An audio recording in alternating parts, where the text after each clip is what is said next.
चेहरा ऐसे लग रहा है जैसे बीमार हो। इमाम ने फरमाया कि मेरे चाहने वालों के गुनाहों ने मुझे बीमार कर दिया है, मेरी कमर को तोड़ दिया है। अभी तक ये नफ्स हमारे हाथ में नहीं आया। इमाम फरमाते तुम इतनी मोहब्बत नहीं करते जितनी हम करते हैं। अफ्रीका का एक काफिला, पंजाब की फैमिली, जब ये सद्दाम मलऊन गया तो इमाम की ज़ियारत के लिए गए। फरमाते हैं चेकिंग पोस्ट्स बहुत ज़्यादा थी, काफ़िले को बार बार रोका जाता था, इनकी गाड़ी को चेकिंग होती थी। इस खातून का एक 7 साल का बेटा था। पुलिस वालों ने कहा आप चेकिंग करवाएं, आपका बेटा गाड़ी में सो रहा है, सोता रहे। बेटा सोता रहा। यह खातून चेकिंग करवा के वापस आई, बेटा सो रहा था। जाकर इनकी गाड़ी नजफ़ पहुंची। कहती जब बेटे को उठाना चाहा तो बेटा उठ नहीं रहा था। फौरी हॉस्पिटल ले गए, हार्ट बीट चेक की, ये बच्चा मर चुका। इसकी माँ बहुत रोई, एक ही बेटा। जनाजा हुआ, नमाज हुई, इसको जाकर वादी सलाम में दफन कर दिया। अब घर वालों ने इसकी माँ को कहा भाई चलो मौला अली की ज़ियारत को। कहा मैं नहीं जाऊँगी, मेरा बेटा छिन गया। होता है ना, कभी ज़ियारत पे जाएं, जिनके बच्चे सिख्त हो जाते हैं, मर जाते हैं, नाराज़ हो जाते हैं, अहले बैत से छिन लिया। जब छठे इमाम का बेटा जनाब इस्माइल बीमार था तो मौला का सहाबी कहता मैंने इमाम को बहुत परेशान देखा, घर से आ रहे हैं जा रहे हैं। थोड़ी देर के बाद इमाम बाहर आए, चेहरे पे इत्मीनान और एक ही जुमला था इन्ना लिल्लाह व इन्ना इलैहि राजिऊन।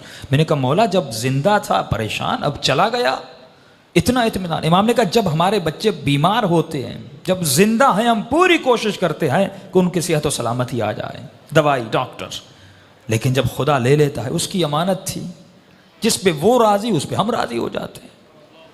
फिर हम परेशानी जबजबा उसका शिकार नहीं होते। ये खातून मौला अली की ज़ियारत पे नहीं गई, कहा मेरा बेटा इमाम ने छीन लिया, मैं नहीं जाऊंगी। काफिला चला करबला, सारा काफिला इमाम हुसैन की ज़ियारत को गया। इस खातून ने कहा मैं नहीं जाऊंगी, मेरा बेटा हुसैन ने छीन लिया, मैं क्यों जाऊं, एक ही तो बेटा था, मैं ज़ियारत करने के लिए आई थी, मौला ने कुछ दिया नहीं, ऊपर से मेरी औलाद मुझसे छीन ली, नहीं गई। फरमाया आखिरी 2 दिन बचे। लोगों ने कहा भाई अब्बास की कब्र पे चलो, जाकर दुआ मांगो, क्यों यहाँ पे रो रही हो। रो रो के कहती है नहीं ये बाबुल हवाइज है, अगर मेरे आका है तो मेरा बेटा मुझे पलटा दें। एक ही बेटा था अब्बास ने, वो मेरा बेटा छिन गया, अगर हैं बाबुल हवाइज मुझे मेरा बेटा वापस करे। नहीं गई। का आखिरी दिन कुछ ही घंटे बचे। माँ ने कहा बेटी थोड़ी देर के लिए चलो, बेअदबी है, बेएहतरामी है, करबला आई हो ज़ियारत के लिए, एक बेटा छीना दूसरा दे देंगे, उन्हीं की अमानत थी, उन्होंने ले लिया वापस। बेटी को ज़बरदस्ती ले गए। ये कहती है जैसे मैं अब्बास की कब्र के किनारे पे गई, रो रही थी, मौला की कब्र को देख रही थी और दिल ही दिल में या बाबुल हवाइज या बाबुल हवाइज। कहती एक मरतबा मैंने देखा एक 7 साल का बच्चा अम्मा अम्मा करके दौड़ता हुआ आ रहा। कहती मैं परेशान हो गई, कहीं शिद्दत गम की वजह से कि ये कैफियत तो तारी नहीं हो कि अपने बेटे को देख रही हो।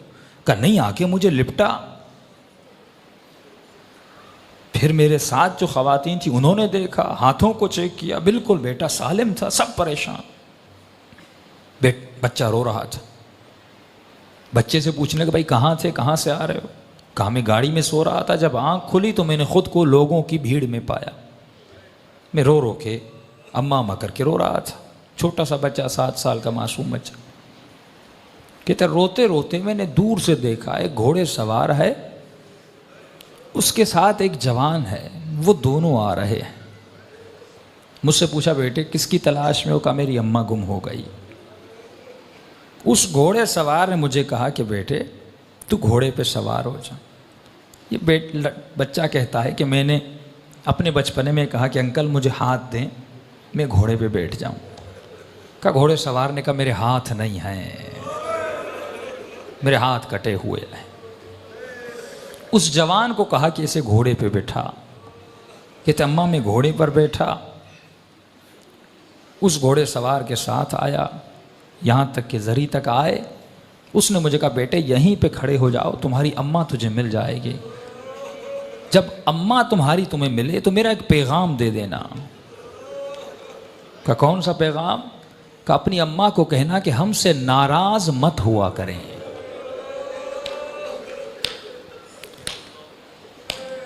हम थोड़ी थोड़ी बातों के लिए दुनिया की वजह से जब अहले बैत का दिल दुखाते हैं। ये मौजज़ा वादी सलाम में सब था। फरमाते फिर वादी सलाम गए, कब्र को खोदा, कफन था, सब कुछ था, लेकिन लड़का वहाँ पे मौजूद नहीं था। वो देने पे आए, देते भी हैं, मौजज़े कर